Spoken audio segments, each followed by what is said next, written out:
Stop hiding from the fire. Let's finally put it out. But how? Well, inflammation is a really complex problem. Not that you won't understand it, but let me help you figure this all out. Because there's things that can make it worse and trigger it. And deficits in any of these areas that we're going to actually talk about can actually lead to inflammation.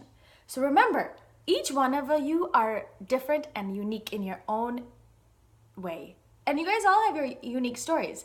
And so improving your physical, mental, emotional, social, spiritual health is critical in healing and preventing chronic conditions of all stripe. So when I discuss these factors, it's really important to begin to think about where you are in your own life journey and what your specific deficiencies may be, because that might be an amazing place to start on your own healing path and journey. Yay! So let's go through those really quickly. One by one, briefly, let's talk about digestive health and detoxification, because these are all pieces of my foundations of good health. Digestive health.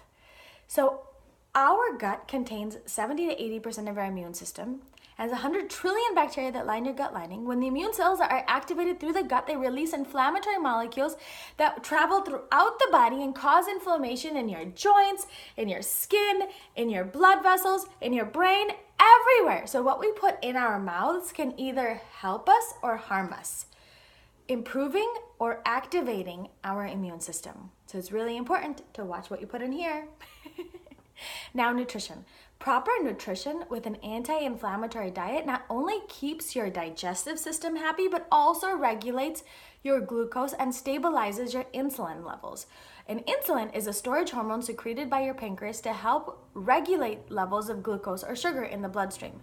Managing your insulin resistance is really important because insulin resistance refers to your body's diminished ability to respond to insulin, and that can lead to premature aging, strokes, dementia, heart disease, and cancer. Not a good thing. Now, nutritional deficiencies. There's so much going around, and those can interfere with healing process. So adding certain supplements to your diet, that can expedite healing and supports the immune system and restores the body's balance to health faster. Now, toxins. We live in a toxic world, and stop looking at your mother-in-law and your husband, because all these regular exposure to toxins accumulate in our body and and it puts a heavy burden on our liver that's an organ that's responsible for removing all those toxins.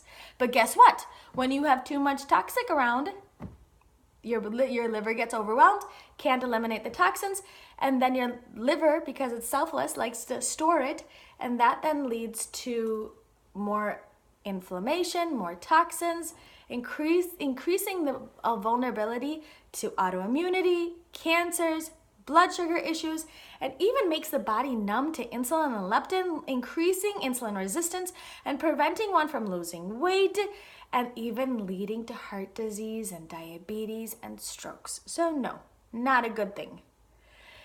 Now, for the next part, we talk about digestive health and detoxification. Now, the 4S is stress, sleep, social, and spiritual health. Stress. 80% of the complaints that come to primary care physicians are due to stress, and stress contributes significantly to inflammation. In particular, actually, stress taxes the immune system and chronically increases the level of cortisol, which is a hormone that is released to prepare us from threatening situations, right? And this then leads to inflammation and its accompanying diseases and ailments. Not good. Now, sleep. My favorite kind of healing, because while we sleep, our body doesn't consume much energy. Then it leaves more energy for our body to actually remove the toxins, make hormones, and fight infections. Yay, my kind of healing. Heal in your sleep. I'm going to get a snooze. I'm kidding. Love. I love you. Love and positive relationships heal. How? Because when you feel loved, you release love hormones into the bloodstream, and that strengthens your immune system and improves overall health and healing. Literally. Told you, I love you. Now, spirituality. A positive or a negative spiritual energy is related to increased stress, more depression, and a weakened immune system. So it's really, really important that we focus on gratitude and positivity, meditation, and love. So now, wasn't that easy? Healing will never be easier. Now it's finally time to put out the fire for good.